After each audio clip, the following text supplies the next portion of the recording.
They call it March Madness, but right now it feels more like a January or a December madness. The threat of impending winter weather has pushed back day 2 of the state football championships for the first time ever. One game, 40 minutes is all that stood between Morningside and a 4th national championship. For the last 363 days, the Cyclones have had extra motivation when they're in the gym or in the weight room. A lot of people outside the program are a little hesitant to say that they are the real deal. They're up to 4 in the rankings.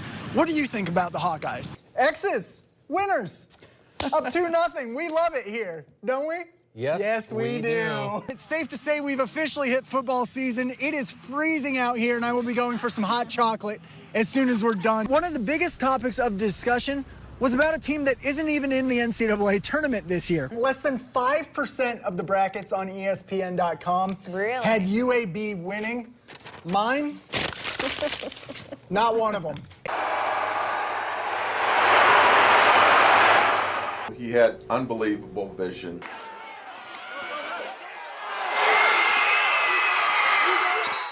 He could run inside. He could run outside. He was the best kid that I coached. Brandon Weger's record-setting 3,238 rushing yards his senior season at Bishop Heelan earned him a spot with the Iowa Hawkeyes. I definitely did the right things in high school in terms of getting to where I wanted to go in football. Records continued to fall in Iowa City as Weger's 8 rushing touchdowns set a freshman mark. It was one of the best years of my life. I mean, I loved playing football at Iowa. I mean, I had a lot of great experiences, a lot of great friends. That was an experience that I'll never forget. But his time in the national spotlight was short-lived. Off-the-field issues forced Weger to leave the program after just 1 season. I lost everything I worked my entire life for. I was in a different place mentally. Over the next couple of years, Brandon struggled to find a home, spending short stints at Oklahoma and Iowa Western without ever playing a down, all while continuing to grow off the field. My son was only a couple months at the time, but my fiance had to endure the struggles I was going through, and I mean, I really put that on her. That's one of my biggest regrets.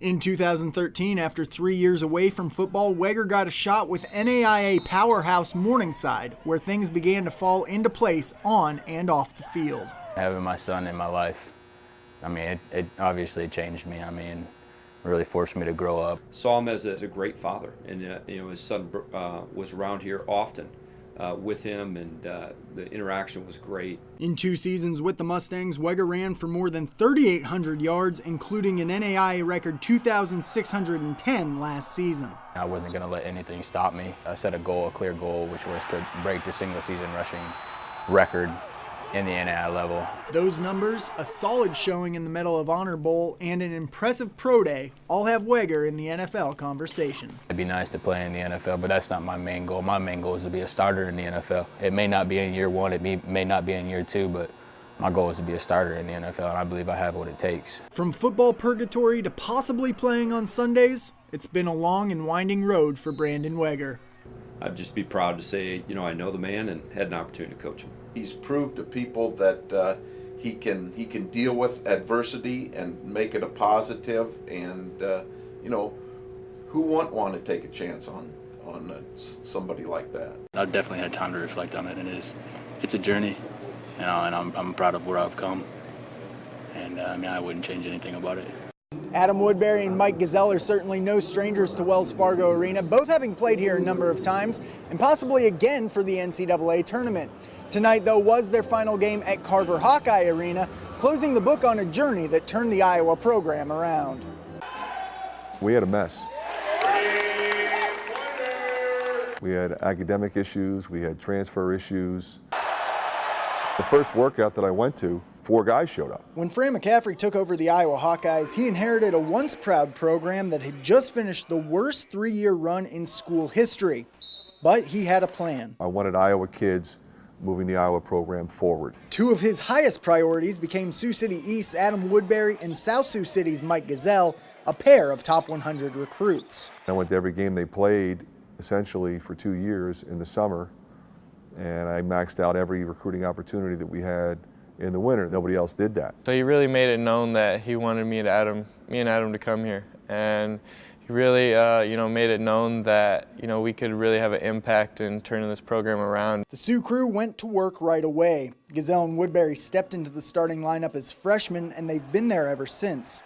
In that time, they've had growing pains, but their coach has never lost confidence. He's had great games. He's had some off games. It's not a game of perfect. You're gonna turn it over. You're gonna miss shots, but for the most part, Mike Gazelle is going to make great plays. Nobody ever be harder on me than myself. So I always put a lot of pressure on myself to succeed. People want to make assessments. With Woody, he plays hard, he competes, and he's going to battle you, but he's going to do it the right way. Ultimately, Gazelle and Woodbury have grown and are playing their best basketball now as seniors. We try to improve just a little bit every year, and I think I've done that in my career. Each and every year I've gotten so much better. I know what it takes to win at this level. While their stats have improved every season, more importantly, so have the Hawkeyes, going from the NIT to the NCAA tournament to a top 5 ranking this year. One of my favorite accomplishments is just being able to look back and say we've made strides each and every year. We got a chance to do something special this year. Every year you look into it going, I want to win a Big Ten title and I want to get to the NCAA tournament and go as far as I can. Whether the Hawkeyes make it to the Final Four in Houston or not,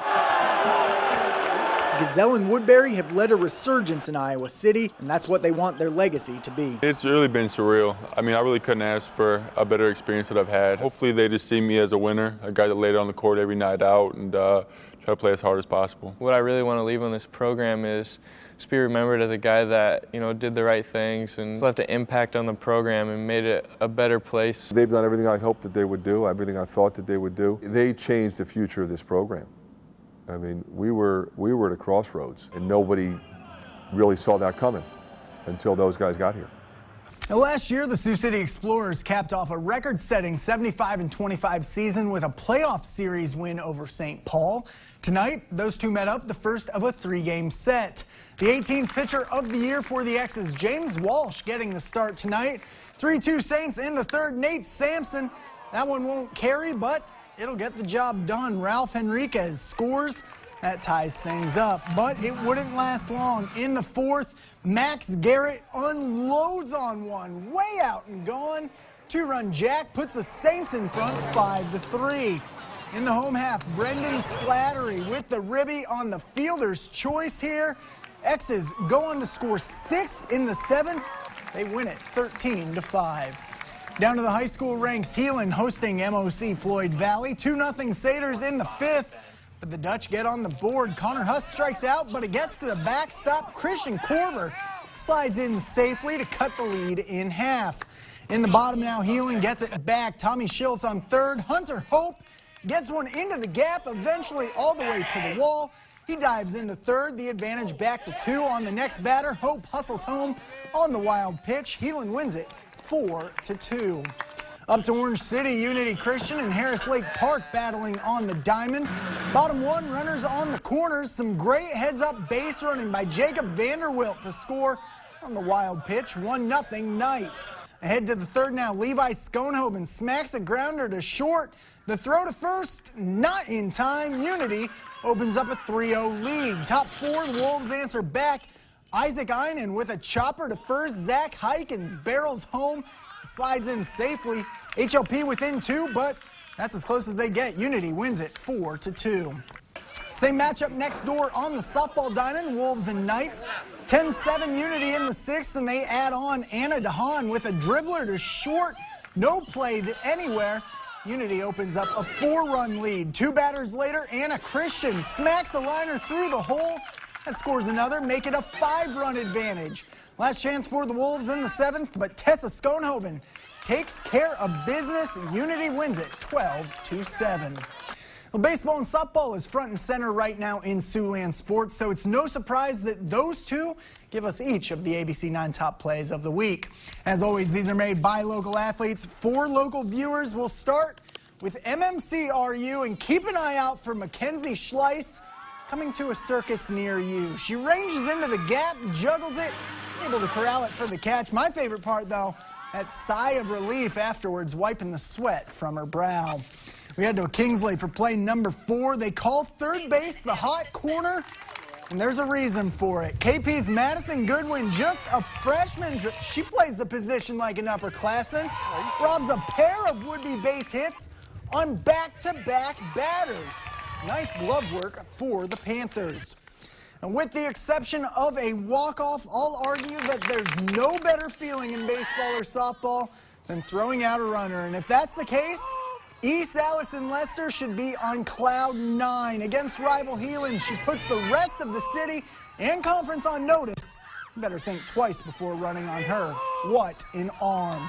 Up next, Boynton Hole Rock Valley, the Nighthawks coming off their first state tournament appearance. And to do that, you need nice defense. Enter Taylor Richter with the bases loaded, dives in the hole, and makes the throw from her stomach. If earning play 2 wasn't enough, I'm also finding out it's her birthday, so happy birthday. Our top play, though, comes from a man that certainly knows how to play solid baseball this time of year. Tommy Mendonça. He was the most outstanding player for Fresno State at the 2008 College World Series. Now he's flashing the leather for the X's, not to mention showing off the arm. That's why Tommy Mendonça locks up the top spot in the ABC 9 top plays of the week. I thought you were going to say slider was the top play there for a second. Slider's always the top play. He's That's always just not a hit. fair to anyone else. Yeah, that's true.